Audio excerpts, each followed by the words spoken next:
All right. I started a YouTube channel in 2005, which means I've been a YouTuber for most of my life. Growing up, I felt very isolated in my community. I was one of the only black kids and one of the only openly queer ones. This made me feel very alone, so I turned to YouTube to vent about my frustrations at school. My classmates often considered me to be one of the good ones because I didn't act how they assumed all black people did. I remember going out of my way to distance myself from all of the negative images they associated with blackness because it felt good to be accepted in a situation where I was one of the few. They'd say stuff to me like "you're so well-spoken" with a subtext that made it clear they weren't expecting me to be. It would take me years to unpack that specific type of anti-blackness, but long story short, it encouraged a certain degree of respectability that to this day is still a central part of how I move through the world. No matter how much unpacking you do, sometimes old habits die hard. I might actually put this at 1.25, if that's okay with you guys. What do you? What was it at before? 1.5. Yeah, whatever you're comfortable with. 10 years later, in 2015, my YouTube channel went from being an emotional outlet to a very unexpected career. After graduating from animation college, I realized animation wasn't what I wanted to do, so I turned back to blogging and started using what I learned in school to make more elevated YouTube videos. When I graduated college, my goal in life was to be stealth. I wanted my transness not to be at the forefront of my life and simply be known as I am now. I was in a relationship with a man with a very conservative family and living deep in a very conservative part of Orange County. Stealth was, in many ways, safety for me at the time. But as I pursued YouTube as a career, I had to accept that stealth probably wasn't going to be a possibility for me anymore. My channel was small, but I had a dedicated following. One day a YouTuber I admired whispered to me that I could be a mainstream transgender YouTuber if that's what I really wanted. I wasn't sure if it was, since being mainstream has never exactly been a focus of mine. However, when I sat with it for a while, I realized how desperately I needed representation when I felt isolated in my small town. Representation can be so powerful, and there weren't, and still aren't, many well-known black transgender YouTubers. I realized that I had not just the foundation, but also the privilege to be able to put myself out there to help others, and so I started making more elevated content about transgender issues. However, being stealth meant that transphobia was something I often spoke about in past tense. Those conversations were important to me, but especially living in a predominantly white area during the beginning of Black Lives Matter protests across the country, race quickly became a more important topic for me, so I started creating more content about racism. Pop feminism was at an all-time high in the mid-2010 seconds, and I had a job at Everyday Feminism creating YouTube content that educated folks about the various things I embodied. This would get the attention of the anti-SJW crowd, who would make a career out of responding to my content. Harassment has always been a complicated topic for me, as a person who started a YouTube channel as a suicidal teen. I've never known a time on the internet where I wasn't mercilessly attacked for who I was, and when you have been dealing with that for most of your life, it becomes easy for you to build thick skin around even some of the shittiest behavior. I don't conflate criticism with harassment because it's part of posting things online. However, what I started to recognize was that these anti-SJWs were almost never criticizing arguments I actually made as much as they were criticizing the angry Black woman avatar they made me out to be. Quite frequently, they would argue I was advocating for the opposite of the kind of society I was advocating for. Being Black and transgender has meant that my life has not been an easy one. I have spent most of it fighting to simply function and provide for myself, and that's hard in a society that not only doesn't understand you but seems averse to you. I'd like to think that the content I create is about encouraging a more understanding and empathetic society where the experiences I've had because of who I am are less common. Because of what I've experienced, I don't believe in supremacy of any kind, and I certainly don't believe that justice would be the marginalized wielding the same power as the privilege to oppress them in an equivalent way. I'd like to exist in a society where our differences are celebrated instead of being used to justify oppression and mistreatment. People who are actively listening to how I Vaush is getting destroyed right now. My position, but anti-SJW no, he's not. Twist my advocacy. Can you hear this, dude? Vaush is getting annihilated. The thing that would happen back then was that these anti-SJW creators would take something I said, edit around it, and make it sound like I was saying something terrible and indefensible. For example, I once made a research-based video about how the Irish were treated in America. The gist of what I said was that while the Irish were treated poorly, they were not under chattel slavery the way Black slaves in America were. I was incredibly careful in my wording because regardless of context, I see the act of owning and exploiting a human being as incredibly immoral. And I've always made that clear. One blogger took that video and twisted it into the message that I thought slavery was peaky keen as long as the slaves were white. To this day, this video is one of their top videos. It didn't matter that I never said that and would never say that. There was an audience thirsty for content attacking feminists and women of color. Then other bloggers would repeat the same exact misrepresentations of my ideas, and the lie would get bigger and bigger and bigger. My channel was small back then, so these creators, who were almost always white cis men, were able to establish and define my arguments to their much larger audiences, which of course meant that my channel would be overrun with comments demanding that I answer for my supposed anti-white racism. Most annoying of all, some of these creators wanted me to go onto their channels to have a live debate with them to defend the arguments I never made. Debate is an interesting subject for me. I've always valued conversation over it, at least how I've seen it online. I'm an atheist, and I was very much part of the online atheist community in the 2010 seconds during a time where debate dominated atheist conversation online. No one is more of an obnoxious debate bro than a self-proclaimed militant atheist in the 2010 seconds. I promise you. I listen to the Atheist Experience every week. I tuned in to hear Matt Dillahunty and his co-hosts debate with theists about religion, and I got a lot from those conversations because they were so focused on the ideas being shared, less so who was sharing them. I could be misremembering, so correct me if I'm wrong, but I don't remember there being much of a cult of personality around Matt, Tracy, Russell, or Jeff. They were normal people who dedicated their weekends to a public access show where they discuss and debate ideas. I didn't know very much about their lives or really who they were beyond the show, and while I appreciated their argumentation, I did not adore them as these godlike figures.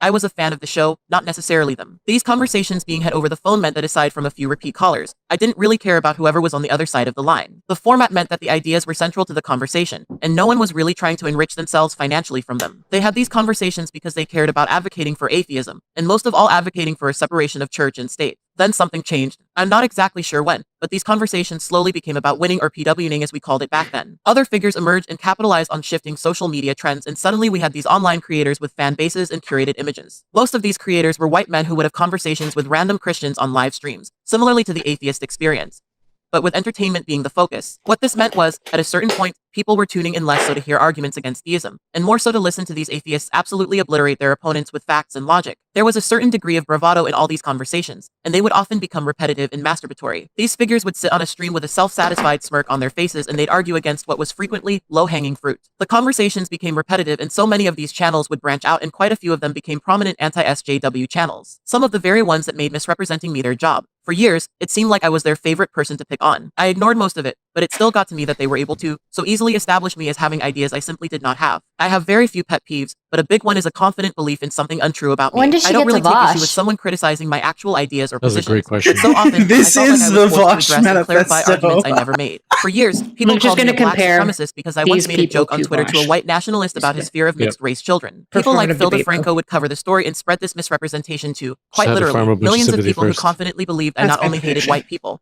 but thought I was biologically superior to them. No one criticized the white nationalists sending me hate, just my response. There's a side of the internet who believes that I think a man looking at me for too long is rape because I made a video about rape culture where I described a man stalking me on my way home and trying to invite himself into my apartment. Quite frequently, I found myself I derailing do the think conversation. that she's got I a wanted to have to clarify that I decent- didn't hate white people or cis people or men. I couldn't actually just decent point there about like How people. could you possibly say she has a decent point on anything, Star? She hasn't Okay. said anything yet. Okay, Probably she's- listen to what Star's going to say before you say Wait, yeah. No, there's definitely a thing where like people try to like paint you probably like significantly more extreme than you are, right? Like I'm sure everybody here's been through that. So like definitely I can relate to like people trying to make you out to be this like crazy SJW when you're not really one, you know? So Do you kind of blame them? This is like a huge manifesto over a J.K. Rowling tweet. Like, Vaush made a J.K. Rowling tweet, and her response was like, and I grew up in a very bad place, and Gamergate was really bad, and like, I'm just watching gallons of poison enter the well before we right, even but talk I don't. about Vaush. You're right. It's gallons of poison. But I'm just saying, like the overall point. If this were not like something about Vaush, like if this were like a thing by itself, and she were titling it like a thing about like like what I thought about Gamergate or something like that, it might be like a decent like. Yeah, that's fair. I Yeah. think I that's also fair. think her description of like these religious versus atheistic, like I turned to like debate bro, where it just like they would like attack low hanging fruit. Like to be honest, that's where a lot of like the social culture was then like not just that the ideas, because it's like breaking down the ideas will get the intellectuals and the like deep thinkers, but just shaming people for their shit ideas is going to move the culture around it. That's why it's not culturally cool to be religious at all. So like this idea of like they were just being mean and being assholes and it was just for like performance is like that's so reductive of the effect that these things actually had. Like they literally shifted the culture. So like debate bro tactics are not just like this performative bullshit. Like they work. Mm-hmm. One thing that stood out to me was the vibe that there's like something that shifted. Ignore like kind of like isolating that she seems to put a lot of emphasis into that there was some kind of like rosy existence prior to the shift, and that there was this shift that happened, that this behavior began and popularized, and she's like she took that ball and now she's like running with it. And I feel like that's going to link to like stuff that she says about Vaush. Yeah, we'll have to see. And like by itself, maybe if it had been a thing by itself, that section itself could have been like a pretty good commentary, I think, on like her perspective in that time period. But we'll see how the rest of this goes. She hasn't even gotten to Vaush yet, so I hope she gets there soon because we're 8 minutes in. So Yeah, Jesus Christ, that's so long. One final thing I'll say is just that I do feel like it is kind of horseshit, that part, but I'll keep listening. What do you mean? Which part? That like something is like there's like a change in the way, like, is she how does she frame it? She says something that like it shifted from logical debate into like entertainment. Oh, like, yeah. I mean, I think that's kind of silly. Like, just because it's more entertainment focused doesn't mean that it's less logical, right? It just means the person's less boring than like, I don't know. It doesn't necessarily have to mean that it's less logical. So it just sounds like she's kind of mad at like performative, I don't know, performativeness in that space, but it's really not that big of a deal. Yeah. I don't think it's even that necessarily that true. Like, I think that the two things have always existed. There have always been people that are a little more charismatic and a little more animated, and maybe not quite as academic. But there's also like, you can go, like, there have been conversations from most of the 21st century amongst like economic academics, right? You can go, there's one that stands out to me, Richard Wolff and what's this guy's name? Like, he's like an ANCAP. They debate at this like Soho place, right? Like, you can find the super dry two old dudes talking like really respectfully and like like the Zizek and Peterson conversations. Like, you can find all that shit. It's always been there. I think it's kind of a load of shit that there's like something that changed, and like it's just people start making other stuff that was more interesting. More interesting, more entertaining stuff. Well, so there's a lot of like trying to cast like, I guess, like the skeptic community as like this big monolith, like they all did this thing together because there was this plan. And there's a lot of like self-identifying herself as like not so much the singular victim, but like the target victim, like and the type of person that all these people were after was me. And so there is a lot of like upfront pontificating and kind of grandstanding to present this image in the way that we're trying to get to. I don't know much about like the internet then. I do know that like when Kraut talked about it, he talked about how it was like a lot of the time like huge content creators like bullying like 14-year-old feminists and stuff like that. So, I mean, so one of the things that I was critiquing Ethan Ralph for was doxing, right?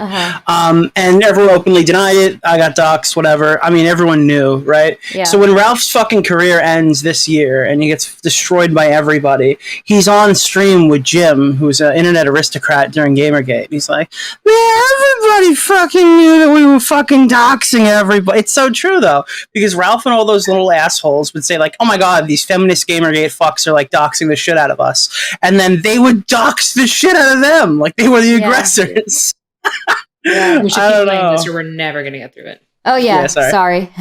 No worries. To talk about what I wanted to talk about, I had to obsessively worry about how anything I could say could be easily taken out of context, and this became quite overwhelming. Perhaps that was the point. I started to think maybe it was my approach. Back then, most of my videos were scripted in under 10 minutes. Sometimes when you're trying to be concise, but comprehensive, you can sound declarative. I figured that maybe that's why people thought I was such a dogmatic person. So, I invested in a teleprompter and started speaking more freely and less stoically. I wanted to be more personable and welcoming. I thought that would make it less likely that people would misrepresent me. In so many ways, that worked, and my channel grew quite a bit. However, I'd leave my relationship in 2017 and embark on a new journey to the city where I would try hard to find the person I lost in that relationship. Now I was 27 years old living in the city for the first time in my life. I was overwhelmed, but this felt like the right path for me. I was finally in a more diverse area with the sorts of people I wanted to connect with, and in many ways, I changed pretty drastically as a person. With that being the case, I felt like I needed to take a break from YouTube, so I didn't upload a new video for an entire year. During that time, I really tried to re-examine what I was doing on YouTube, and if I'm being honest, I became frustrated with the fact that I could devote so much time to researching and scripting videos, just to have some white man wave his hand over it, misrepresent it, and establish to the world what I actually meant. This pattern had a way of causing me to doubt myself to the point where I really started to question if my videos were as bad as people seem to make them out to be. To this day, I watch some of these videos back and it's crazy how concise, polite, calm, and non-confrontational they actually were in retrospect. I didn't want to bend to the pressure to stop creating content,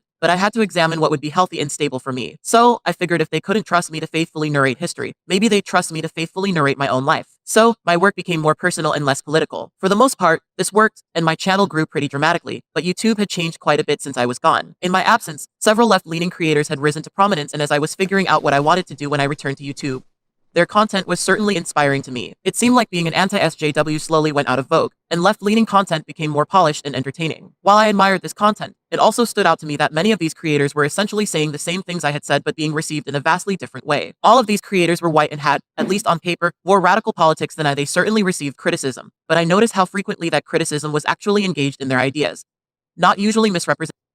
representations of them. There were certainly grifters who did that, but even when being criticized, they were often complimented. While I love these creators, I felt compelled to make a video called Why is LeftTube So White? And in that video I expressed my frustration for how differently our content was received. To be fair, my content was certainly different than theirs. What was technologically advanced in 2015 was certainly outdated in 2018. I have always been more experimental and lo-fi than these creators, and I was still figuring out what I wanted to do. So, this wasn't a conversation about how I wanted more subscribers or how I was personally disappointed in my own success. It was about how differently our content was received, even by the same exact people who used to misrepresent my work. It was bizarre seeing people who used to send their audiences to dogpile me applaud a white person saying the same things I said, but with bisexual lighting. In my video, I actually broke into tears because I was processing the very real impact this had on my mental health. I had just spent months researching for a video essay I was creating about the rebranding of white nationalism, and those caustic ideas were still in my head. It made me upset that I couldn't simply state that fascism was dangerous to me as a black person and have people believe that to be true. It seemed like the only way I'd be heard is if I once again changed my content and theatrically spoke about how fascism scared me. I resented the idea that I'd have to do that to be heard, and in the back of my mind, I knew that still wouldn't work. Ironically, the fans of these creators would come to the comment section of that video and say that I was simply jealous of the success of these white creators. They overlooked what was said and assumed that my video was an attack against them. Many of them didn't even actually listen to the video in full until the creators I spoke about asked their audiences to hear what I was saying. I resented the idea that I could, once again, devote all this time to clearly communicating my thoughts, but the only way they'd listen is if my work was first presented to them by a white person. It felt like whether it was misrepresenting me or hearing me out, viewers couldn't process my work unless a white person framed it for them, and that was extremely hard for me to handle. I could not believe that despite very clearly naming and stating my issues, that people still believed what I was complaining about was clout. What confused me about the accusation was I very much struggle with the idea that clout should be the goal of political conversations online. This feeling has made the phenomenon of the leftist streamer quite confusing to me. At 31, I'm embarrassed to acknowledge that I finally identify with my parents who used to struggle with how rapidly technology changes. Streaming is something that feels so above my head, and while I've tried to understand it for my own work, I still struggle with understanding the culture around it. Maybe it's my Cambral past, but staring at a person for hours on end or having them drone on in the background doesn't really appeal to me. I enjoy streams when they're structured, but I don't really understand the parasocial nature of streaming culture. Perhaps because of this, I've been baffled by the trend of the so-called dirtbag leftist who doesn't feel very functionally different than the anti-SJW crowd that used to harass me. In fact, to my understanding, that's their target audience. Speaking of being young and hip, my first impression of the dirtbag left was that it's an attempt to make all of this boring political stuff more entertaining and edgy. They say the naughty words I avoided during my pop feminist days, and apparently these tactics appeal to people who were caught up in the so-called alt-right pipeline. Readers might be shocked to hear this, but I am not a white person, so I've often struggled to understand how a white kid could grow up and just accidentally trip, do a racism, and start advocating for an ethnostate. So this content has never really appealed to me, personally. That said, I was constantly told that their work was far more effective and far more leftist than mine. As a person who obviously wants what I create to be helpful to others, I overlooked my initial reservations and tried to understand the tactics behind their approach. However, I predominantly saw them through the lens of Twitter, where I'd see them engage in racism, sexism, and transphobia in an apparent pursuit of leftist principles. I was told repeatedly that whatever I interpreted as bias was simply tactical. When I'd say this didn't seem very left-leaning, their audiences would browbeat me with a very Jordan Peterson-esque demand that I watch their 10-hour-long live stream to understand the full context of why they were saying what they said. As a person who has been used to being misrepresented, I guess I understood that request to some degree, but time and time again, this brand of right-wing appealing leftist content was not only unwelcoming to me, but incredibly antagonistic towards all of the discussions I had about race and gender. It seemed like being part of the dirtbag left was being dismissive of these issues, and it was bizarre for me to observe that these particular people were being celebrated as further left than I was. It's strange to me how their ideas can parallel conservatives, yet somehow be further left than me. This confused me quite a bit, but my altercation with Vaush, the most prominent dirtbag leftist, would help me understand exactly why I should have gone with my gut and ignored this altogether, instead of trying to understand the tactics. When it came to Vaush and others like him, I had largely dismissed them as being not for me. If they help little racist white kids come to the left, I think that's probably a good thing. However, Vaush would often trend on Twitter each time he'd get into some spat or say something dumb. Recently, he made a tweet where he said that J.K. Rowling could have remained a beloved author, but instead decided— I'm sorry to pause it, but we got to the Vaush part, and there's like there's nothing. It's new 14 there. paragraphs. I counted. It took us 14 paragraphs to get there. Yeah, and I have been skimming ahead while listening, and it's kind of lukewarm. There's so much And like how is signaling this supposed to and be a dirty damning testing. tweet? Like, this is like,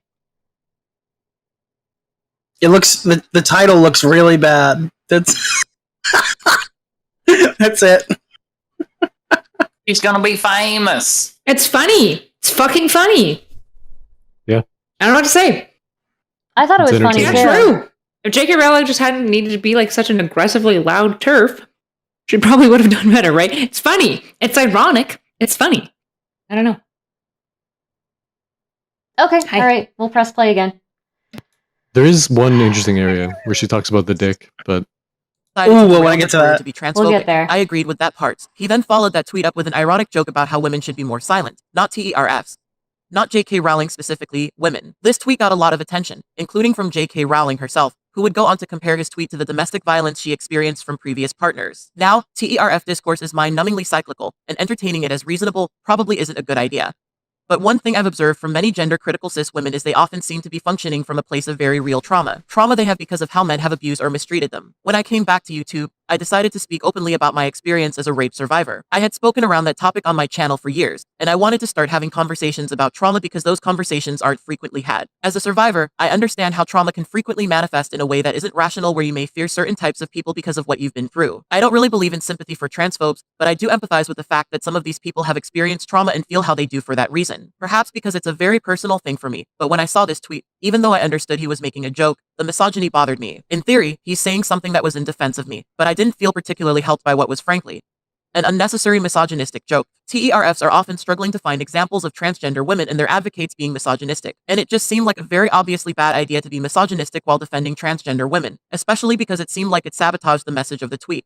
And it wasn't necessary. I believe he didn't expect her to see it, but I'm still confused by why that matters. The post went viral and appeared in my feed and certainly made me think about the tactics of so-called transgender allies that may lean heavily into misogyny. In recent years, I've come to regret the ways we spoke about allyship during the height of pop feminism in the 2010 seconds. I think it encouraged a very performative expression of support that focused on building a brand around your allyship instead of actually doing the work to truly unpack the impact of oppression and how the privileged benefit from it. A lot of people seem to have gotten the impression that putting things in their bios or wearing t-shirts was enough. And most of these people truly only put on those performances for other privileged folks. I remember how jarring that was when I moved to Los Angeles, and the allies in my various communities seemed to only ever surround themselves with other privileged people and never truly stood up for the marginalized in a way that would require they be a bit uncomfortable. For example, I remember when a venue in La made it clear that they were going to specifically charge transgender women more for entry, as to discourage them from coming. I saw several of the people who'd post pro-trans stuff on their various social media pages still go to that event because they wanted to. An event I wasn't welcomed, but they were. It's clear to me that some people deeply resent the idea of allyship in practice, but support the idea of it in theory. At least that's the impression I get. It seems like allyship has become this thing to be congratulated, not an expression of work you've done to understand what you're supporting. I've seen these allies get defensive when someone expresses to them that what they're doing isn't very helpful. The conversation shifts immediately from trying to address the issues they're claiming to be against, and it becomes all about them. It's clear to me that people like Vaush really resent the idea of their advocacy being criticized in any way, and it doesn't help that by virtue of being a cis white man, he's applauded and given a mountain of support and credit for just saying literally anything. I'm supposed to be thankful that someone more privileged than I said something supportive of transgender people, and if I criticize it, I'm a woke scold. Oh, and that's another thing. The dirtbag left hates wokeness, which almost always refers to the various conversations marginalized people have about their experiences with oppression. To me, citing misogyny while defending transgender people draws attention to the lack of work he's done when it comes to truly understanding transphobia. Transphobia and misogyny are intrinsically tied. Transgender women are seen as shameful men who have lowered themselves to become something lesser than them, and trans men are seen as confused women who are incapable of understanding their own bodies, who must be led back to their rightful, delicate genders. Both of these thoughts cite misogyny. For that reason, I have always been suspicious of people who are misogynistic, but pro-trans. However, that's me. I wanted to ask other transgender women how they felt. So, I made a post asking transgender women how they felt about the situation. The post was prefaced with a request to ignore who posted it, and reservations they may have about Vaush, and focus on the tactic of using misogyny to defend transgender women. I presented the topic this way because, frankly, it didn't matter to me that he was the one who made the post. I was focused on the tactics because I didn't understand how someone could advocate against transphobia, yet be misogynistic, even in a joking context. Going against my gut, I wondered if I was simply out of touch, so I wanted to understand if other transgender women saw the post and appreciated it. The answers I got were interesting. Most transgender women said they didn't appreciate it, but some said they didn't mind it because J.K. Rowling was a terrible person. I understood that position, but it surprised me how many transgender women weren't fazed by misogyny. Very briefly, I thought to myself that maybe these TERFs are getting the impression that transgender women on Twitter engage in misogyny from nowhere.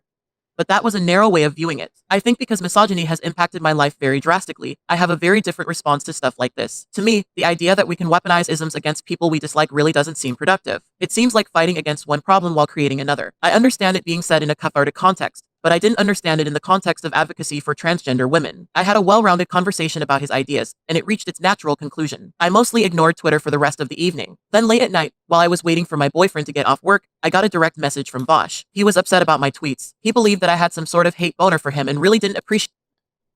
Can I just say, like, even if she said to disregard who tweeted that out, like, it's still clearly about him. Like, I don't know what that was supposed to do. Right? This whole thing is just like really out of touch. It feels like, I don't know. I think like calling Vaush's statement misogyny is just like, it's so cringe. It's so cringe to me. Like, it's just like, holy shit, grow up. Like, learn what jokes look like.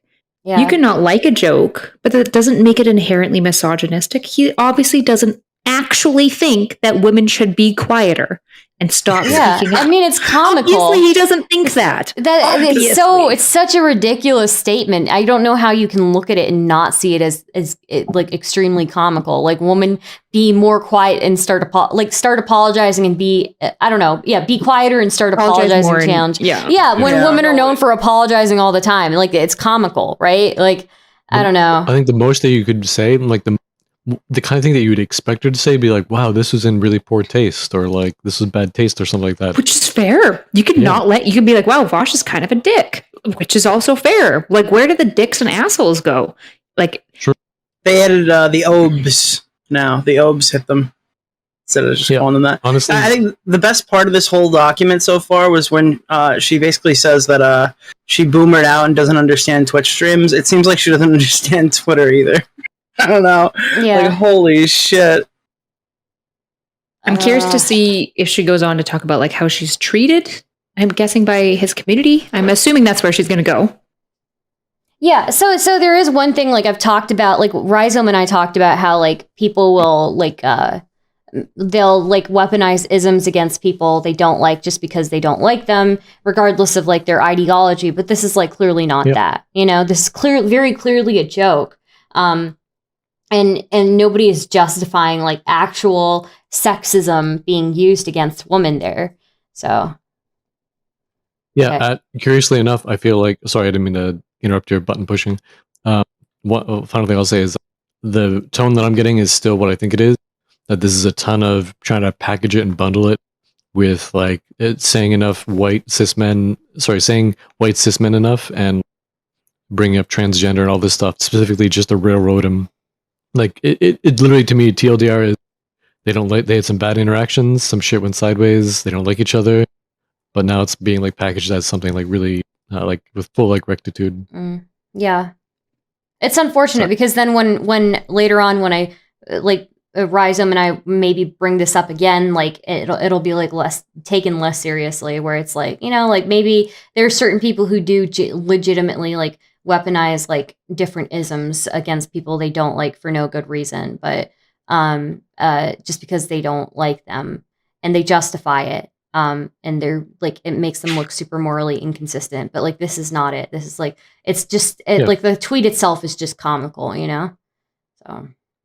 Appreciate my public criticism of his tweets. Frankly, I was baffled because I didn't understand why he cared that I was having an objective conversation about his ideas. Not him as a creator. My thread didn't include personal attacks, nor did it encourage people to attack him. It was quite the opposite, but he wasn't convinced. Once again, what I said couldn't be taken at face value. There was some unspoken sinister nature beneath my words. I tried to politely communicate that he isn't the person who takes up space in my mind like that, but there's really no way of saying that without sounding like a massive bitch. I don't hate anyone online, and sadly, often to my detriment, I tend to be a very forgiving person. However, I deeply resent the idea that I have to engage with all of these random lefty folks who make YouTube content. With that being my position, I could have ignored the messages, and I probably should have, but since I was bored, I entertained him a bit. I respect that his fans probably think I owed him a private debate, but members of my audience know that I tend to have conversations like this to have objective conversations about people's ideas, not really tear them down as individuals. For example, in the several videos I've made criticizing Ariel Scarcella's content, I focus on her content and the ideas behind it, not her as a person. Socially, she's also an absolutely miserable person that I'm not a fan of, but that really isn't relevant to the conversations I've had about her ideas. Watch almost any video I've ever made criticizing other bloggers and you won't find me being obsessed with tearing them down, personally. However, I think I might have truly underestimated his ego. I cannot think of any time in my 16 years of being on YouTube that I have gone into someone's DMs to demand that they have a debate with me.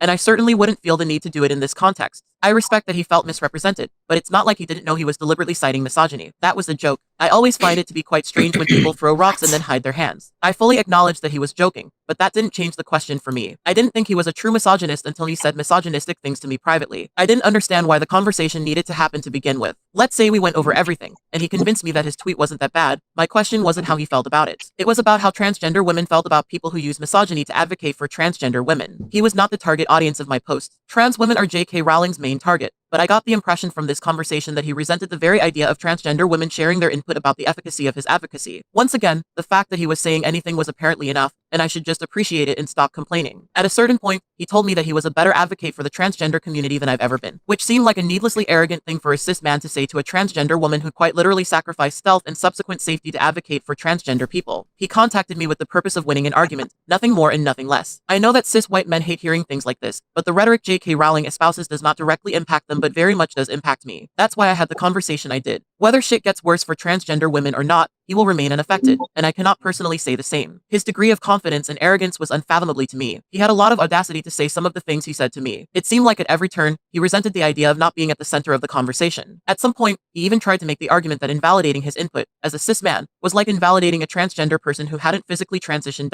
It was a mess. I could write a lot of posts dissecting the strange aspects of that real? conversation, Did he but do ultimately, that? I left it feeling really silly for actually believing that this was a person whose tactics I should consider. His arguments were weak, but I could see how a young white kid with little exposure to the outside world or access to intra-community conversations could be convinced by them. However, in all reality, they did not actually measure up. As I disagreed, he'd say things to me like I'm really concerned for you, which of course sounded incredibly condescending and quite misogynistic. I'm not insane or unstable because I don't agree with his ideas, but it seems like he's convinced himself that only insane people could disagree with his logic. All this space taken up by someone who will never experience transphobia and misogyny the way I have throughout my life, and I'm supposed to be thankful to him. The exchange left a poor taste in my mouth. I haven't really been able to define this feeling, but there's a type of interaction I've experienced when men will say some really messed up, often gaslight why or manipulative stuff to you in private and you're expected to just deal with it because calling it out often reflects poorly on you. I still could not really understand why he contacted me and why he spoke to me how he did. It did not really feel like a conversation as much as it felt like a setup. His messages were phrased as gotcha moments, and he was shitty to me throughout. After years of putting up with bullshit online and not addressing it publicly, I felt like I should say something.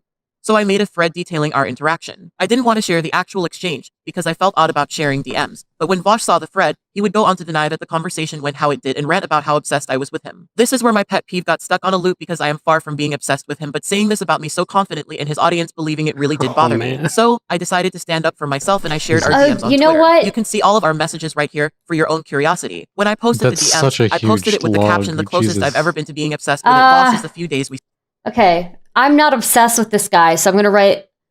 How many paragraphs is this? I don't know. Yeah. So one of my viewers, one of my wonderful viewers just sent me a clip of all of the actual sentences that contain the word or is about specifically Vaush. There are 10 that contain his name. No, not even contain his name. Yeah. There are 10 sentences that actually contain his name.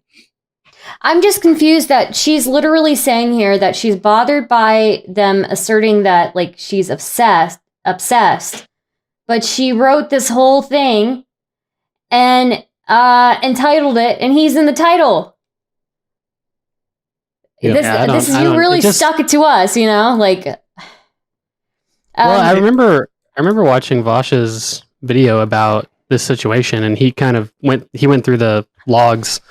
He went through like the full log. So she released like what seemed like 70% of the logs, and he went through all of them. And there were like 10 times in the conversation where Cat Blaque was like, just so you know, I don't think about you. I don't care about you. Like, you're not a big, and she kept on repeating this over and over again in the conversation to the point that it's just got kind of weird, And then when I heard she very much put the same thing in this, it's like, man, I just, if you don't care about someone, you don't have to say that over and over again. You know what I mean? Yeah, this is where my pet peeve got stuck on a loop because I am far from being obsessed with him. But saying this about me so confidently and his audience believing it really did bother me. So I decided to stand up for myself and I shared our DMs on Twitter. And you wrote this whole fucking blog post.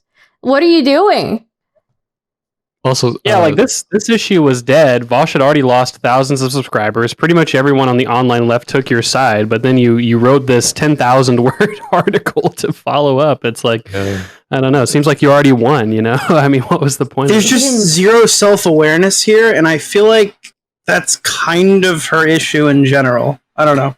Yeah, even like when she's talking about like, well, I was doing this, and then I got shit on for it. So I adapted and I tried this. And I'm like, it feels like maybe you're missing the reason as to why they were shitting on you. I absolutely will believe you that there is some systemic shit of both your transness and your blackness. 100%. That's for sure contributing to it. But it's also possible that you present your ideas in a really like meandering, long-winded, not super solid way. Like it's just possible that you're not very compelling, right? And so I don't know. It's like hard to like, do I think there's systemic stuff going on for Cat Blaque specifically? Unquestionably. I am confident that there is that going on. But the problem is that that's not going to be all that's going on. And it seems like she's just consistently been adapting to haters when it's like, you don't need to necessarily change how you present your, like, you don't need to change your style. Maybe you need to relook at your ideas. Maybe if your ideas consistently always come under fire, they might be bad ideas. They might be good ideas, but they might be really bad ideas. And it's probably worth evaluating. One thing that really stood out to me was the part where she says like, where is it? I didn't think he was a true misogynist until he said misogynistic things to me privately, and then there's a screenshot. Yeah. And that screenshot is nothing. Like, okay, I already told you I didn't read your messages because the hypothetical is about an entirely different subject. I'm getting concerned for your well-being. Because the hypothetical seeks to defend what you've said. It would not have a place in this conversation if not for that. At no point during this convo ever have I been defending misogyny. LOL, now you're just being weird and ableist. I'm doing quite well. What? What is this? There's nothing in there. There's a lot of misreading.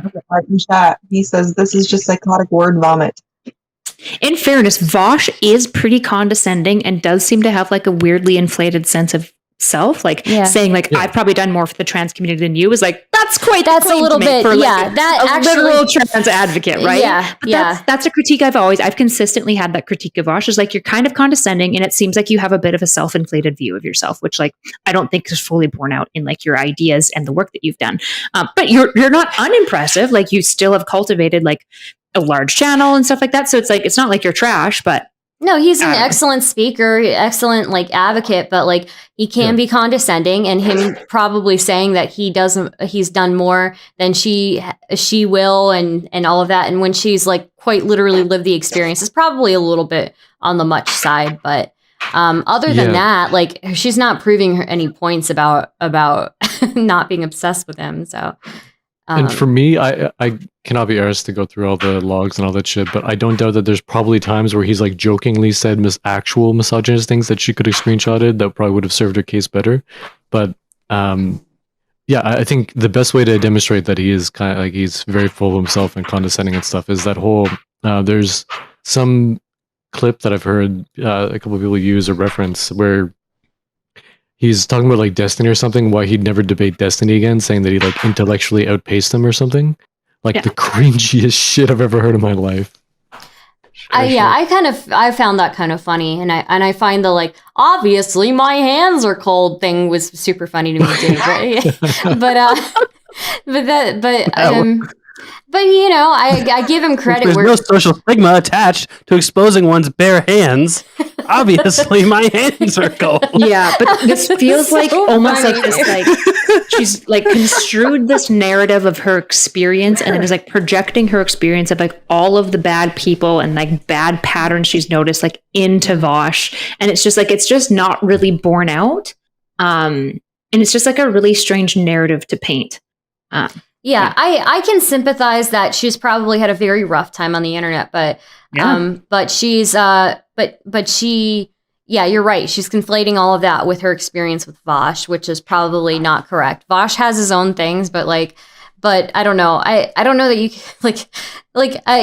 give him props where he deserves them, but also I don't know, like and he is a little condescending, but I don't know. It's Anyways, one of my chatters is getting very triggered by the lack of central thesis to this document. Oh yeah, there's no thesis at all.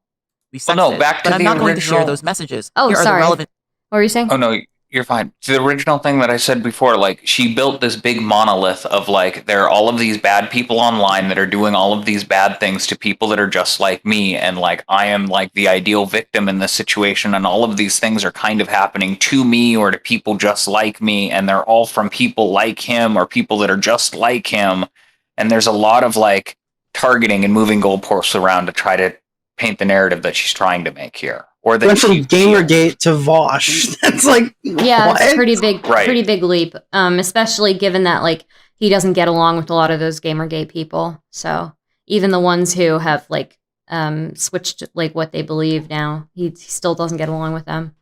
So ones. I'm ashamed to admit it, but forever ago, Vaush and I sent some spicy messages back and forth. I still wasn't remarkably familiar with his content, but back then I was in a certain headspace and for whatever reason I felt comfortable sexting him. I was still figuring my own shit out and adjusting to life in the city and I hadn't really been single for a really long time.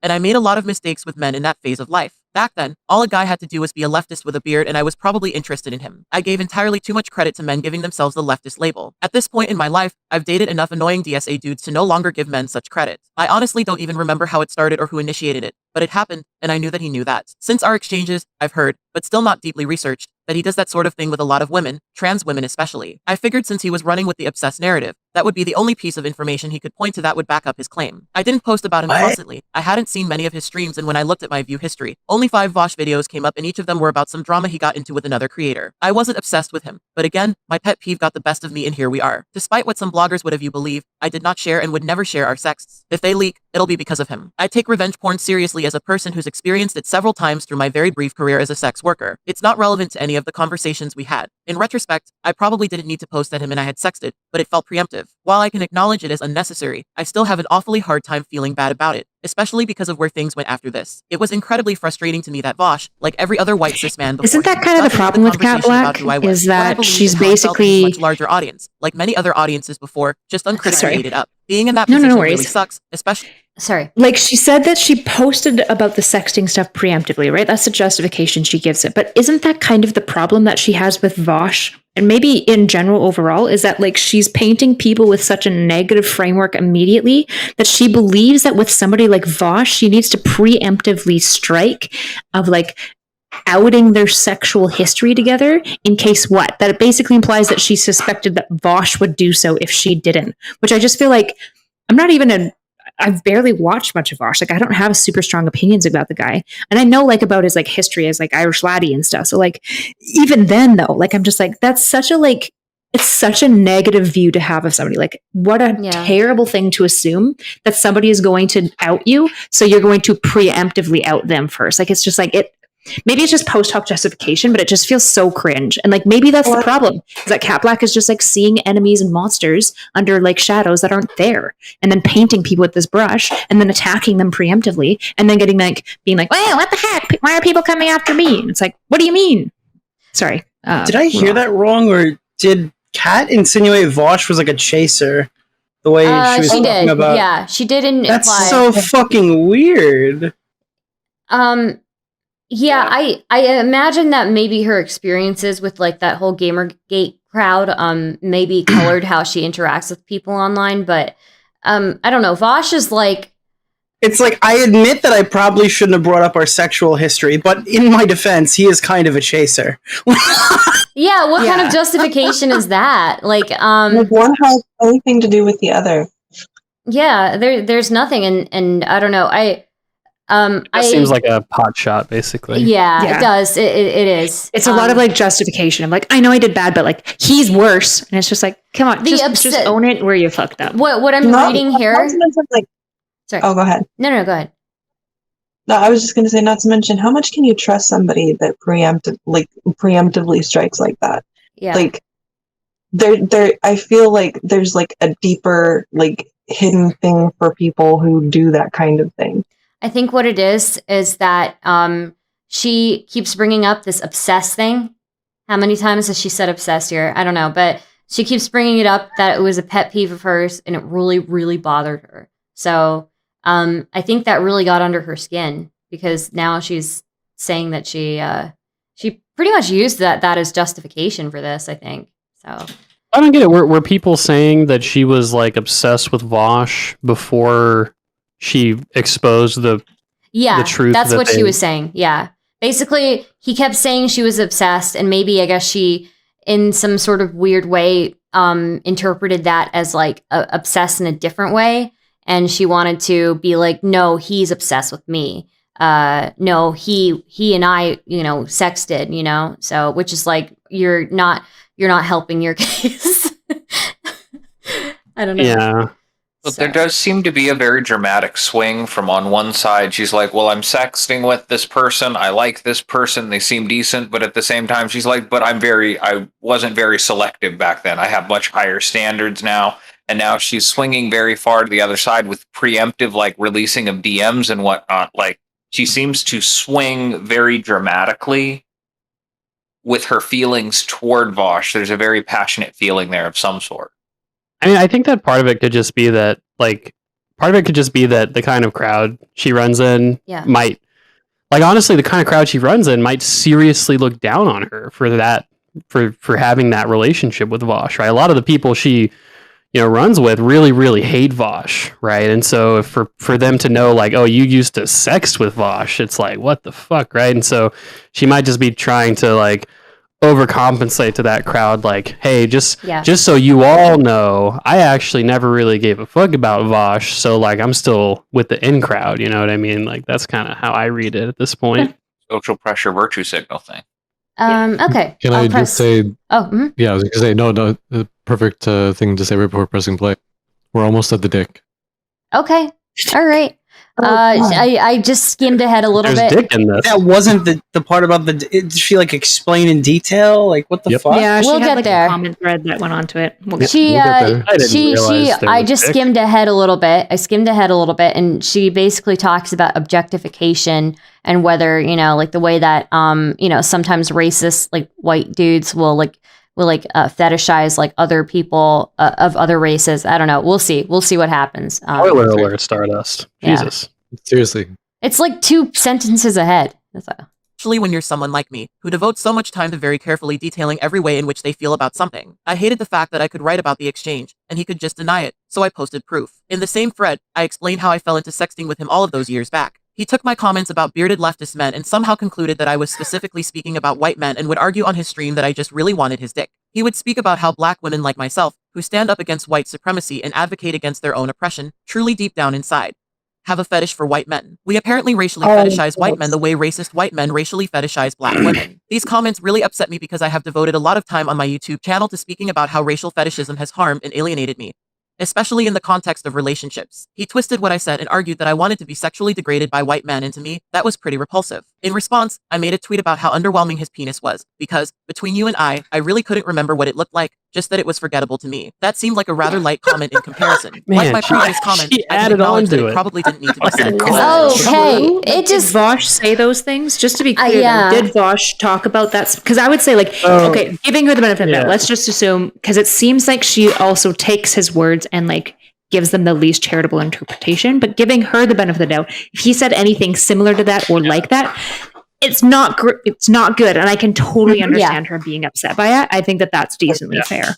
Yeah, I think so the too. quote was, I don't think her comment about his dick was even that big of a deal either. I think the like preemptively mentioning stuff about their sex was weird, but if it's in that context, I'm like, I don't know. Like at that point, it seems a little shot for shot. I don't know. I so from what I recall, Vaush said something along the lines of like, black women that are, really into this like black separatist kind of shit are, let's just be honest, they're really fucking into white dudes or something like that, right? And so they both made which is like generalized crazy, statements, nodding at each other. Yeah, and and then I think Cat Black comes back with this, and I don't know, maybe it'd be interesting to hear what the other guys kind of think on the panel, but like. When you read the tweet out that she said about Vaush, about his situation, you could say, it's not that big a deal in whole part, but I don't know, from a guy's perspective, it's like, man, that is like a really insulting thing to say about a guy, it's like a really low blow, It's something that guys have a lot of value in, like personal, like it can really offend and hurt a guy because we put a lot of stock in our like dick size. I think that was the goal, though, and I think it's kind of okay if Vaush is going to turn around and go like, yeah, all these people who fit Cat's entire identity, they just want to just fucking get with white guys. It's just the big secret they're trying to. Yeah, I can take that as that's a personal attack. They were both certainly like, I think, going for some degrading. They were below the stuff belt. Yeah. They went Yeah. below quite literally below the belt. Yeah. I agree with what Nick is saying. I think if Vaush actually said that and was trying to like stereotype her and say that she was fetishizing white guys through this, like, then I could see like that probably pissed her off even more, and she made this tweet about how underwhelming his penis is, which is not nice either, I guess. But I think for me, it's shitty. the take that I have is like in that moment they were trading blows. So probably if he's saying fucked up shit about like race play and she's saying fucked up shit about his genitals, then cool. But this is like, how long ago did this shit go down? And now she's writing a new article. It's weird. Like they're both like I'm willing to be like, yeah, they both probably like were mean. Her preemptive thing was kind of weird. But her getting mad about like the tweet in general was kind of weird, like it's just like I don't know. This is such a like nothing burger to me that I don't know how there's a manifesto coming from it. Yeah. Okay, let's press play and see what else there is here. Bad for saying a man who argued that I was obsessed with white dick. Had an underwhelming penis. I just do. I've been bullied and mistreated all my life. I have never known what it felt like to be protected beyond very few, often very conditional romantic partnerships. I think for that reason, I have these two fairly dramatic reactions to situations like this. My default position is to be patient and thoughtful, but there's also a side of me that will go right for the throat if I want the conversation to end and end quickly. That's what happened in this situation, and it's a side of me that most of you don't see because it's not a side I enjoy. You're mean. I cannot defend just say it, but I will just be like, I was toxic, and you know I have what? These reasons for why I did this. You are mean. You're mean. Yeah. Just own it. Just say it with your chest. It was mean. It was mean too. Just be like, I was toxic and I did. Yeah. First of all, I'm a social justice black mage. Do I like white dick? Not necessarily my top choice, but I'll settle for it. I was underwhelmed in this particular case, though. Like, mean, kind of funny. Mean, kind of funny. Kind of funny. Kind of mean. It. Yeah. Yeah. Just own it and don't do this cry bully shit now where it's like, well, like this is the issue, right? It's like maybe Kat, some of the issues that you've like run into consistently is like you seem to have a pattern of painting people potentially in the worst light possible, which is probably not a wise thing to do. And second of all, like in general, like if you won't take full accountability, like if you say like, yeah, this thing wasn't great, but you're not really apologizing or taking accountability for it. Like you're just kind of trying to like gently excuse it. Like just own it. Like just be like, yeah, I was mean. Or just be unapologetic. Be like, I don't give a fuck. I was mean. He was mean too. I don't feel bad. Like, you could say that too. Yeah. More honest. Like, you're more honest to yourself. You're more honest to them too. Now when I'm thinking about it, I'm thinking like, like if I were in her situation and this guy kept saying that I was obsessed with him and kept implying that I was obsessed with him, it might not be too weird for her it might not be too out there for her to think like, why does he keep saying I'm obsessed with him if they've had that history of sexting? I'm not really sure. I still don't think it's a justification for her like releasing those details preemptively, but I might wonder like if I were in that situation, like why does he keep saying this? Is he going to hint at other stuff? Do I need to say something? Like, So I think they're who knows? Well, who knows? Yeah. It's also Vaush. Like, how nuclear would it have to be for Vaush to drop like intricate like sexting details? That would be insane. Really, I don't think it's a justification at all. I just I'm just trying to understand like the mental space that she's in. I have a prediction. I think Econoboi might have been like on the money. I think this entire because I'm still like thinking like, why are you doing this now? Like, what is the reason for this? Like, what's going on? I think Econoboi was on the money with it. I think this might be a piece where it's like appealing to because I don't know like everything about this woman, but if they're a content creator of some kind, this could be some kind of piece that's appealing to her viewers that maybe hold something against her for the Vaush stuff and is literally trying to be like scorched earth, getting as far away from him as possible. Kind of like, see, look like, something along those lines. I don't know. Yeah, to her viewers. Yeah. Okay. I mean, Vaush is like, he's like the most, I would say he's like the most polarizing person in online politics, right? Like more than Destiny even.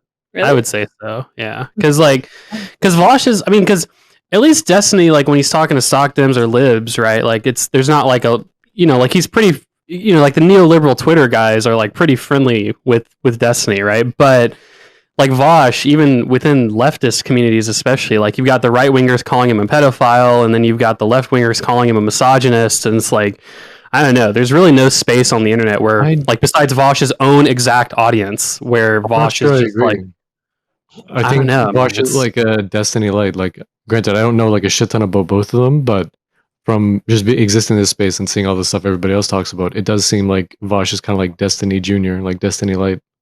I think Vaush's What is audience that? is much younger than Destiny's as well. So I think he appeals to a younger male progressive audience who is less politically correct.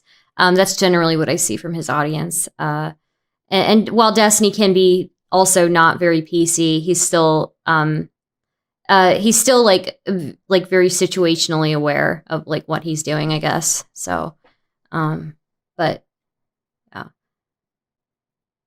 So I'll press play again if we're good. Yeah. Okay.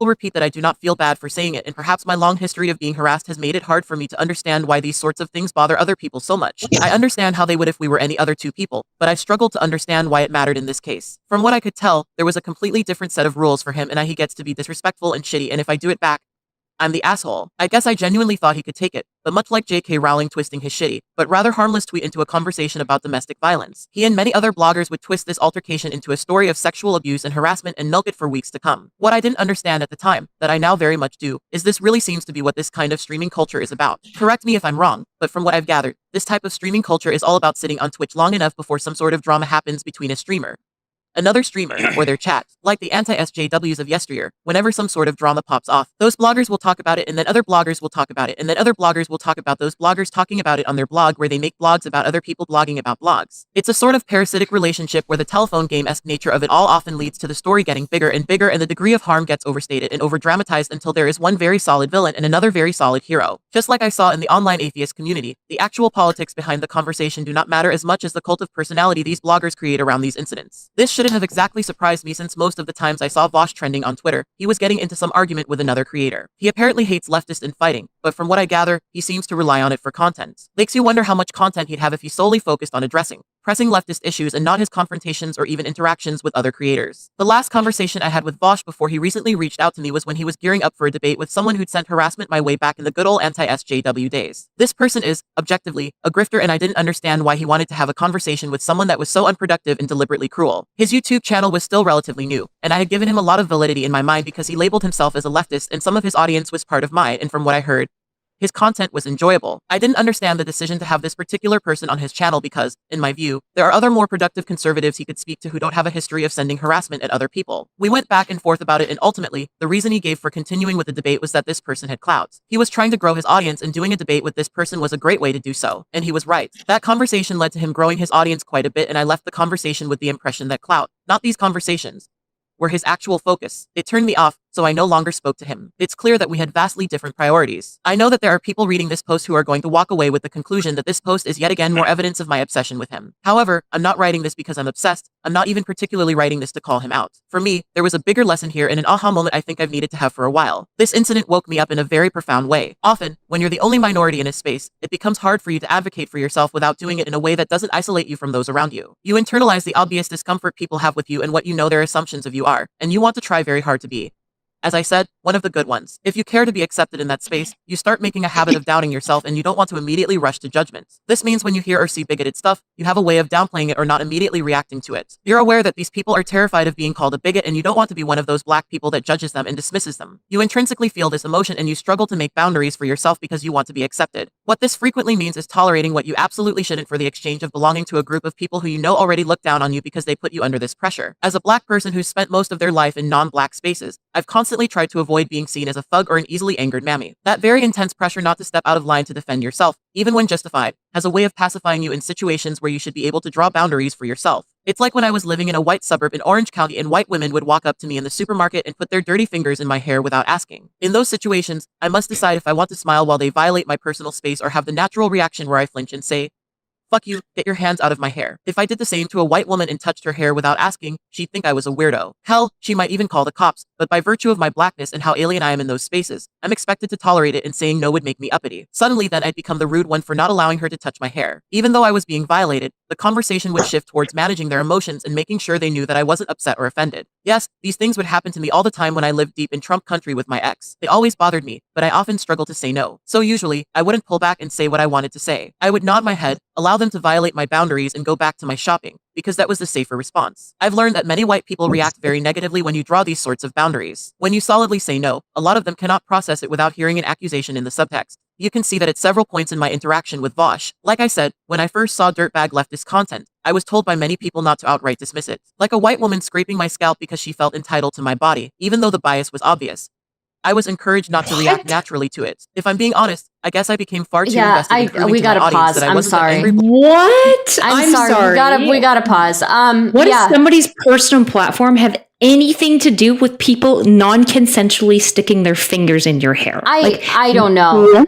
She's making kind of like rapey analogies here, right? Like, or not even rapey. Are you guys not following this? I thought this was pretty crystal clear. Honestly, I have to admit, my chatters changed my position that Cat Black's comment about the dick was more than just mean, because if the language was reversed and Vaush had said that about black pussy, it would have been extremely intolerable to almost everyone. Yeah. So I'm going to come down harder on Cat Black. I think she was more in the wrong there.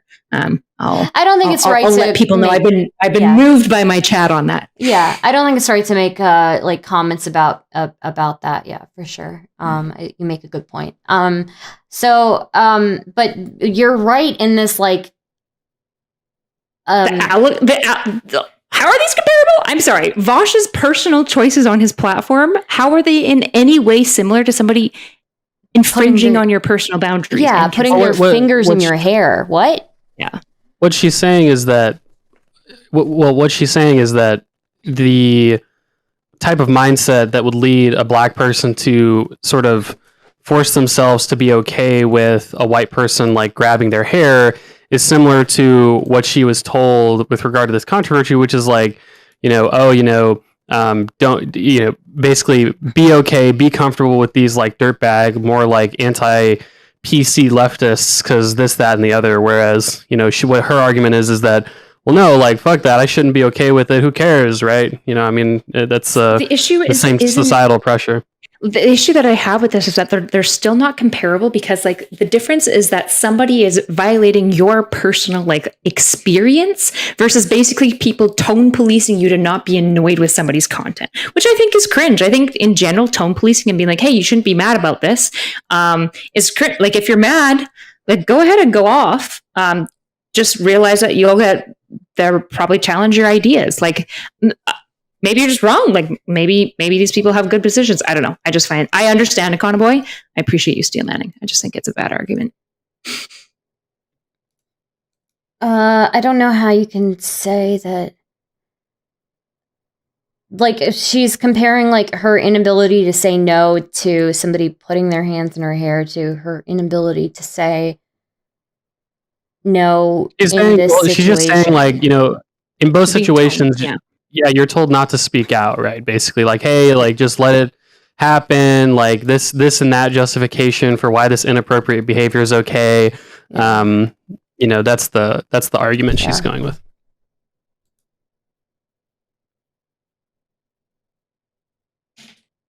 Okay. Well, all right. We'll go back. Almost at the end. Yeah. Black woman It's avatar almost that over, so many thank people God. were saying I was. The fear of appearing that way made it so that I tolerated disrespect in a way I shouldn't have, and I was slow to properly draw a boundary between myself and work that obviously antagonized me. What stood out to me in this conversation is that from this altercation to my YouTube career generally, I've tried my best not to be seen as one of the bad ones, but I still was. I cannot overstate the amount of work that's gone into me carefully peeling over every word and how I said it and the tone in which it was said, and how that very process derailed a lot of my progress as a creator. I've wasted years of my life constructing my work around potential misunderstandings. I watered down my messages to placate to the egos of people who were barely listening to me to begin with. Perhaps it flattered them, but it left me feeling depleted. I guess I really didn't want to accept that certain people were always going to see me a certain way because of who I am. This may sound ironic because of the work I do, but I have, to some degree, always struggled with the idea that someone would simply dismiss me because of my race or gender. Maybe it's all of those years I've spent being accepted conditionally because of how much I played into respectability politics.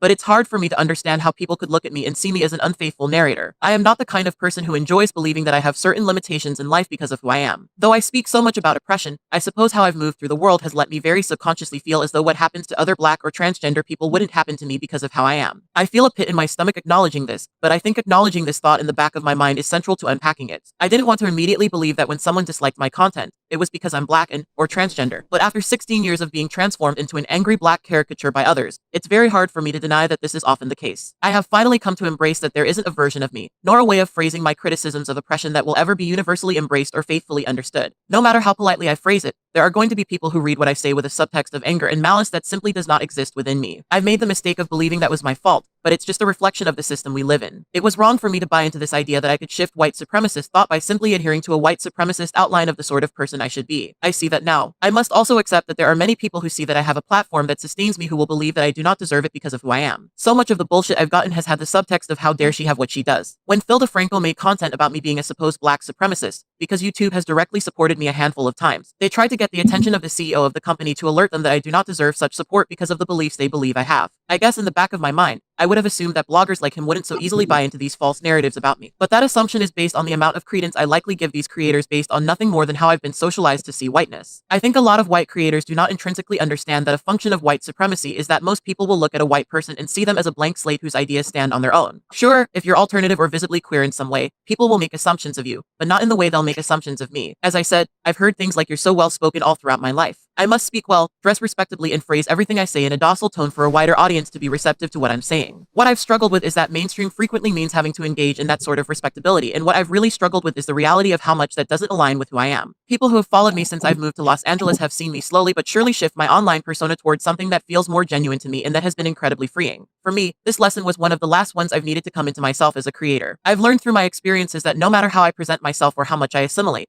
there will always be people who immediately look at me and already believe their assumptions of me. I've wasted too much of my life believing that there was something I could do to shift that impression outside of being so docile that I don't stand up for myself. I don't think it's a coincidence that so many of the situations where people have hyper-focused on my less than polite words have been instances where I've been standing up for myself. As a self-critical person, I can acknowledge my own isms in some of the things I've said and done and see them as negative and unhelpful. At the same time, I recognize how much more freedom white creators get to be rude in the face of disrespect. Respectability politics very subtly teaches you that creating boundaries for yourself or even simply saying fuck off makes you one of those people. The more you meditate on it, the more you recognize that respectability politics are constructed to keep you in a position where you never quite get to accurately describe harm, where you never get to be justifiably angry or frustrated by the things that harm you. It has a way of telling you to temper your pain and placate to people who are already struggling with the idea that you're taking up space to begin with. When I broke down in my video about Leftu being so white, that was the exact emotion that broke through. The frustration with the fact that I cannot simply just say that I am scared and be trusted. I must politely dance and show fancy graphics that explain the exact reasons why I deserve to be. I hadn't processed that the very premise of having a conversation like that requires that I debase myself and put myself in a position where I am essentially begging for the privilege in my audience to hear me. It is inherently demeaning. When you play into that, it puts you into a perpetual position of frustration because these people were already barely listening to what you had to say.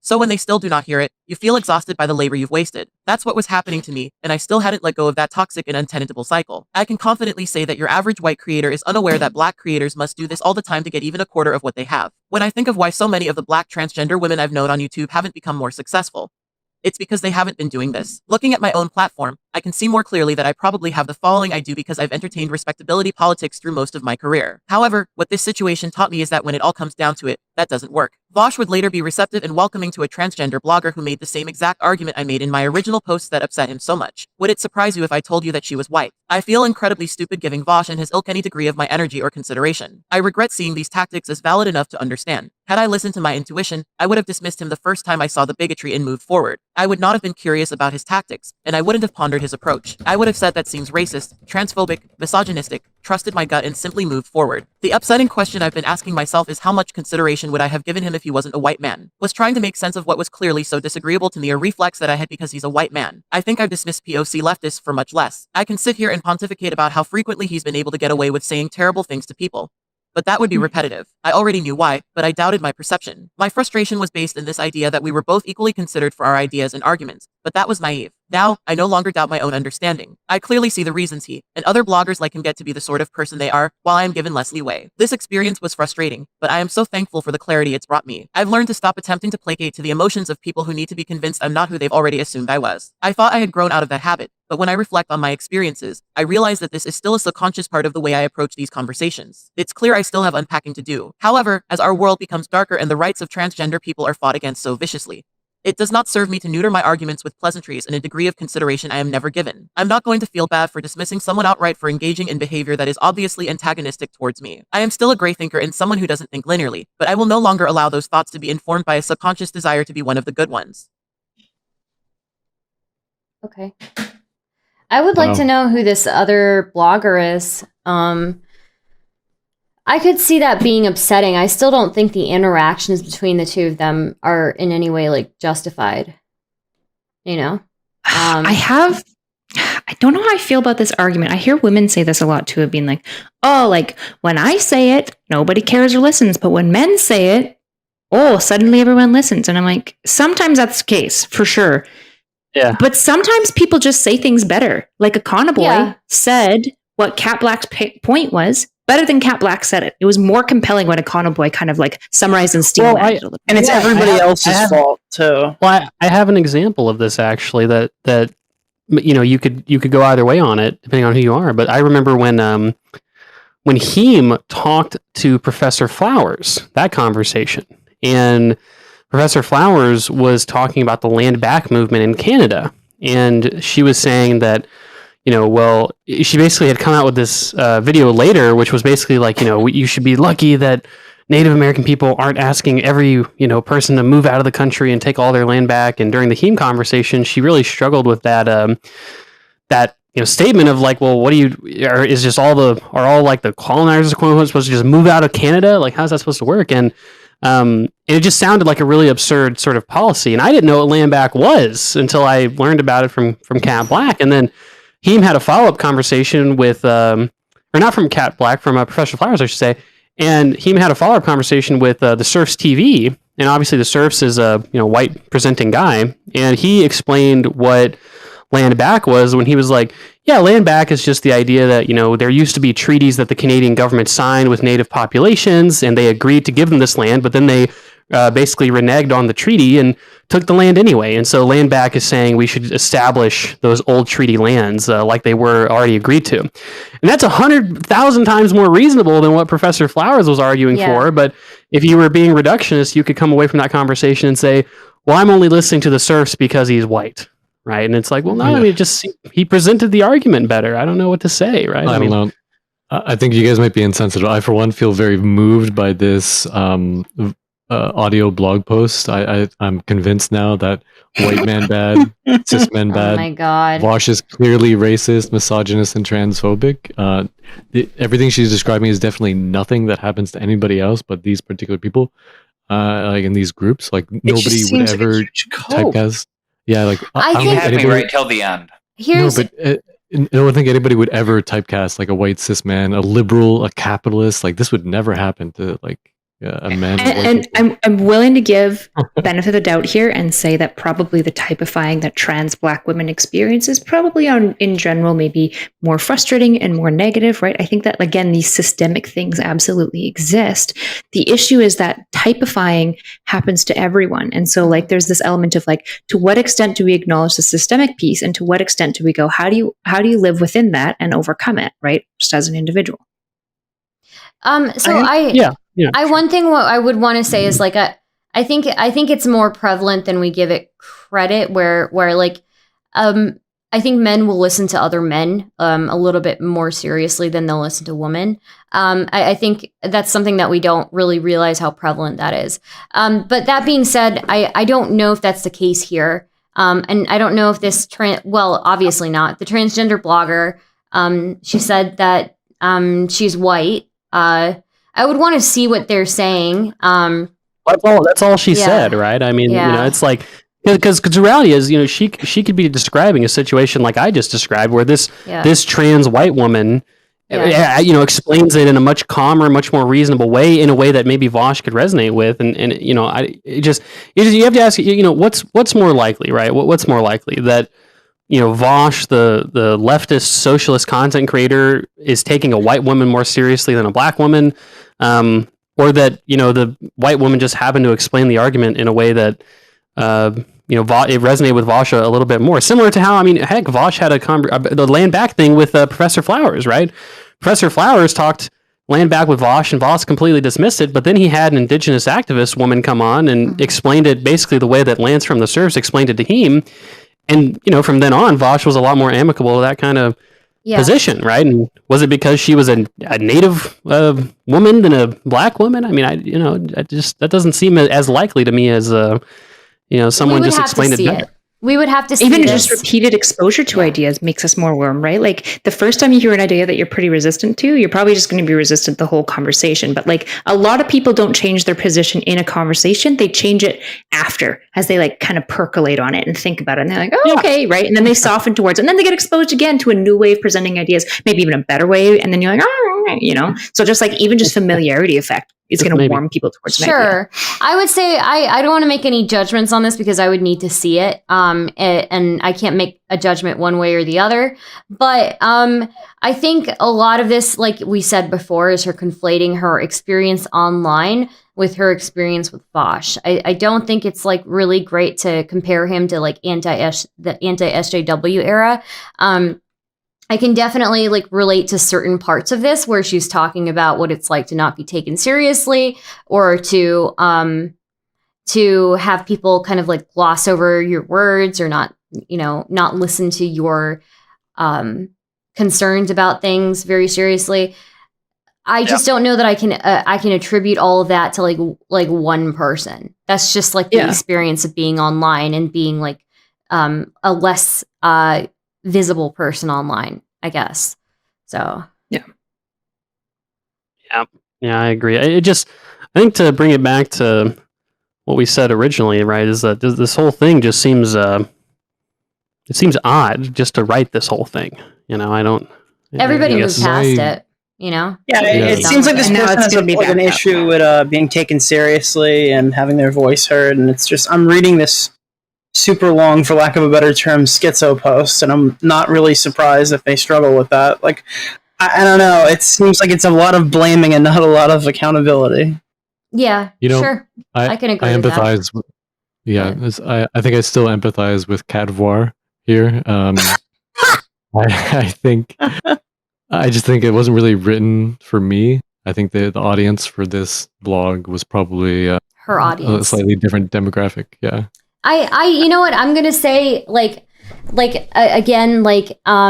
it seems like everybody moved past this. I think you guys are right on saying Econoboi had the good point here, that this is more like an appeal to her audience. I do think that there are some pieces of like really meaningful observations in here about just like the online environment as a whole, and what it's like to be like a non-white woman online and not be taken seriously, or if you like raise your voice about anything, like you're seen as like being like a woke scold or something, even if it's like even if you like hold your criticisms for most things. I think that there's some validity there, but I think a lot of this is misdirected. I think she's directing it in the area, like she's directing it towards Vaush. She's directing it towards any like leftist creator who's like Vaush. And I don't think that's really where I would direct it. It seems like she's still very like caught up on what she had to go through when she was younger with the skeptic community online. And I'm sure that was really hard for her, but I just think this is all very misdirected. So I actually agree with you. I think that there are like in between the lines, or like somewhere deep under all the shit, there are some really good points about like the experiences of these different demographics online and even like in real life. And you can even like link it back to the idea of like feminists being killjoys, right? And where she's talking about like being seen as being as uppity or whatever. Like I do think that that's like a good conversation to have about people having negative reactions to somebody speaking up and about something, and then just immediately in its own way like typecasting it. Like I'm really seeing that, like I could be wrong about this, but I really feel like I see like a huge trend of everybody, myself included, using that contagion heuristic where we group people. We use like categorical thinking in general as humans, but then we like categorize people in these particular categories where we know it's going to be like like have a contagious effect on like who they're associated with. So when we call somebody a Nazi, we're trying to associate them with Nazis and make them be vilified more than they really are. And in the same way, I think if we have that same, like you can say that she's doing this in the way that she's writing it with like white cis men, et cetera, like a whole bunch of different ways, but also like everything she's describing when you say like uppity and like feminists being killjoys. Yeah. Like, I think it's a really weird thing that we should probably talk about a bit more. And I do think you had a really good point to start us. The final thing I'll say, that there's definitely some way that we, like, our cultures cultivate women and like socialize them into like embracing certain characteristics and certain traits, such that when men think about discussing certain topics, they think, oh, I'd rather talk to a man about this. You know, like we prioritize different mental traits or like behaviors in men and women differently. Well, I mean, I think it also just comes down to like you're going to relate more to another man, right? So you're just going to like probably hear more from him, right? Can I really blame anybody for that? No. Can I be a little bit frustrated? Yeah, you know, I'm a little bit frustrated by it, but it is what it is, you know. So also depends on the issue, right? We can imagine where depending on your gender, you might just like factually know more about that than another person, right? So like if I'm having problems with like my dick or something, right? I'm probably going to talk to someone who, I mean, you know, well, yeah, has that that's problem, understandable. right? That's understandable. Yeah. Maybe, but like I might be a woman who's read up a lot on dicks, and I know a lot more about dicks than even your average man. Yeah. Like, Well, to be just because fair, like, you know, you might know more about vaginas than I do, which is fine. Right. Like, I was going to say at the same time, there might be some dudes who are weird about seeing a female urologist or something, right? And that seems pretty stupid, right? So, but you know, I don't know. It seems like this piece, to me, it seems like you could make all these points without referencing the whole situation with Vaush anyway. Yeah, right? you could. This could be. I honestly it's better think like social critique than it this is would like a be- Vaush. it would be specific such a good critique. social critique if she had left Vaush completely out of this. I feel like it would have been. It had the potential to be like a pretty good social critique of like what it's like to be like a non-white you know, trans woman online, right? And there are like parts of this where I definitely like can relate to, like just having a discussion with other people. And you know, at a certain point, like guys are going to relate to guys more. White people, like a white male will probably relate to another white male more. They're going to probably listen to them just a little bit more. And I can't do anything about that. And it's like human nature and it's fine, whatever. But it is frustrating, you know? And so I don't know, like it could have been like a really interesting thing that she wrote up, but it just really missed the mark as soon as she started bringing Vaush into it, or even as soon as she started to try to relate it to even like lefty debaters and all of that, right? So, Well, it sounds like we agree mostly with the social commentary she's providing here. It's just that when you apply that criticism of, you know, white supremacy and whiteness to Vaush, it just, I don't know, it seems a little weird, right? yeah. Well, it goes back And to then that the thing. whole, you know, sexting thing in between just kind of throws off Oh man, throws the vibe off as well. Why? Yeah. It kind of goes back to the thing that Erudite was saying about painting with the black brush or the bad brush. I don't want to, like, as soon as you like start characterizing someone as like, this is the worst type of person, this person is a Nazi, and I'm just going to like paint them with this blanket term that just like isn't extremely accurate to describe the actions of the individual. But now everybody's going to understand that I mean that they have bad characteristics. And as soon as people start painting people with this like blanket word that is, this is a bad person, like they're no longer engaging with what the person actually did. And I think that's kind of the problem that they fall into in this, is that they're just describing the whole monolith, and we're not talking about Vaush specifically or anything that he did wrong. And so we're all sitting here like, what are we looking at? She's We already know painting, this. yeah, she's grouped Vaush in with every other creator online that she had to deal with in like the skeptic era, I guess. So yeah, unfortunate, very unfortunate. Like, I don't know, I see Vaush as kind of like just a dorky kind of guy, you know, like dorky guy who's like really good at speaking and sometimes condescending, but you know. Yeah, sure. I mean, I've talked to Vaush a couple times, right? And Yeah. he's a he can be a difficult person to talk to sometimes, but I mean, I just and I'm a white guy, so maybe I wasn't looking out for it, but in all the in all the content I've ever consumed from Vaush and following him on Twitter and everything, I just it's like you guys said at the very, very beginning, right? I mean, he he's edgy, but I just don't the case for Vaush being racist or misogynistic just doesn't. It just really doesn't seem to make a lot of sense. I don't think he is. I really don't think he is. So I mean, there's as much of a case against Vaush as there is. I mean, it's like, to what extent would you criticize like a stand-up comic, right, for making jokes about and this has been a debate in like the feminist community for forever, right? Is like when a comic on stage makes a satirical joke about women or a minority group.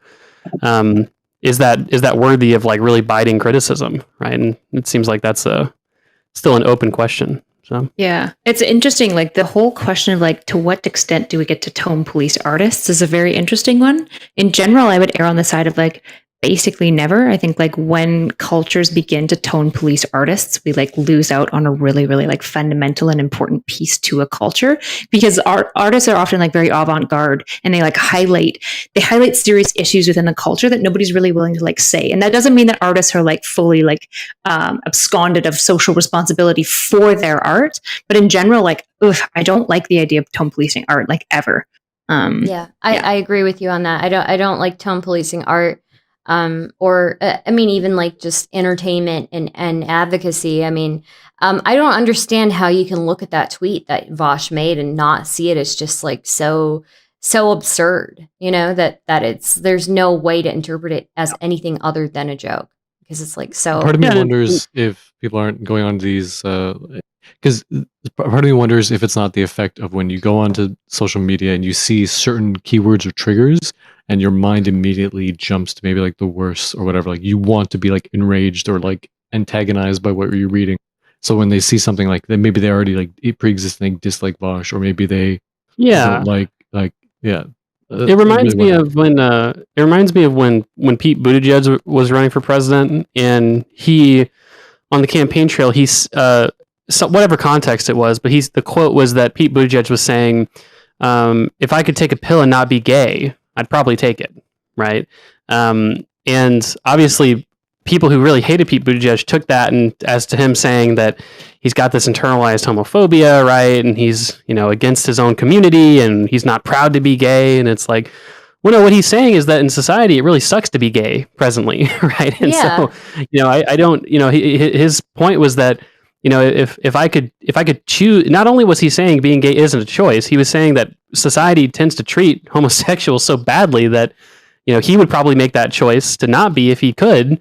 And he wouldn't blame other people if they did make that choice, right? And so similarly to the Vaush situation, I mean, that to be fair, that's the risk you run when you're edgy, right? I mean, if you're going to make edgy jokes, right, you are obviously giving a bullet in the chamber of people who hate you or bad faith actors to quote tweet it and to screen cap it, and go from there. It doesn't make it right. It's just that that is the risk you run, because Vaush isn't a comedian, right? He's a live streamer, right? And he probably doesn't get as much. He's a political live streamer, right? So he's probably even that tweet, man. It's just so. I don't know. I don't know how to interpret it any other way. Woman, be quieter and apologize more, or whatever. like it's two stereotypes. You can obviously interpret it as him fucking being as fucking sexist. You could interpret it that way. It's just obviously not a reasonable interpretation. But I think something a lot of people don't do when they're reading. Sorry, buddy. It's so fitting. I can just call you buddy, like a typical Canadian. Something that I think people, myself included, that we all need to do is just reserve judgment more. Like if we have like a strong reaction to anything, to a tweet or whatever kind of content, reserve judgment and just kind of like double check it.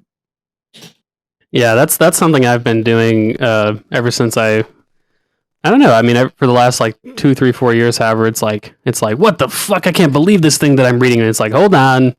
Let's look into this a little bit. Let's find out how real this shit is, right? Because I don't want to be posting some dumb shit and it turns out that oh, if you just read the context, you know, you're going to get blown out by the context of the situation. It's like, oh, geez. Yeah, it was weird when she started talking about like the Jordan Petersonian, like you're taking my things out of context, but then like, and then acknowledged that she had issues with people taking her out of context, but then like still like kind of advocating for that now and being like, but we should, and like like to call it Jordan Petersonian obviously means that she thinks it's like really cringe, which I think is like, to be honest, probably one of the least, if you have criticism Jordan Peterson, that's probably not the criticism of Levy. Like, you probably shouldn't take people out of context. It's a very valid comeback when people like, remember when you said this? And you're like, yeah, it's out of context. Like, that's all you need to say. So I don't know. It was just weird to me. I don't know if you guys followed the Vaush non-compete drama that was, I don't know, however many months ago. And it was so non-compete has this really weird philosophical framework where he calls himself a dialectical materialist, right? And he's like, well, what is right is determined by the material circumstances of the time. And so Vaush basically says, well, by that logic, you could justify the Holocaust because people were saying the Jews were controlling the banking industry, and the people were economically downtrodden on the back of World War I and everything like that. Basically, non-compete ends the conversation, and his takeaway from that moral hypothetical was Vaush literally thinks the Nazis had a point. Literally, Vaush thinks that. Right. And so what Vaush did was, and I thought this was really fucking funny, was Vaush basically said he took the clip of non-compete and his wife saying, quote, the Nazis had a point, and he just kept tweeting that over and over again. Like, non-compete literally, no, it's actually non-compete who thinks the Nazis had a point. Here's a clip of him literally saying the Nazis had a point. Yeah. that's the only thing you can do. I mean, look, if somebody's going to interpret you in such a bad faith way, then I mean, I don't know what's the best response other than just being like, this guy, I mean, he's the one that said the Nazis had a point. I don't know what to say, right? Like, I don't know. Yeah. It seems like you can't really, there's no getting through to people like that, right? What are you going to do? Yeah. Yeah. Well, guys, I think I'm going to go to bed. It was fun hanging. I was just about to say, I'm so tired. It's late. Yeah. It was a pleasure chatting with you, folks. Thanks for the hangout. Yeah. It was productive and entertaining. Yeah. It was a fun one, guys. Definitely. Thank you so much for having me. Yeah. Thanks for joining. I had a lot of fun. I had Thanks for lots of fun too.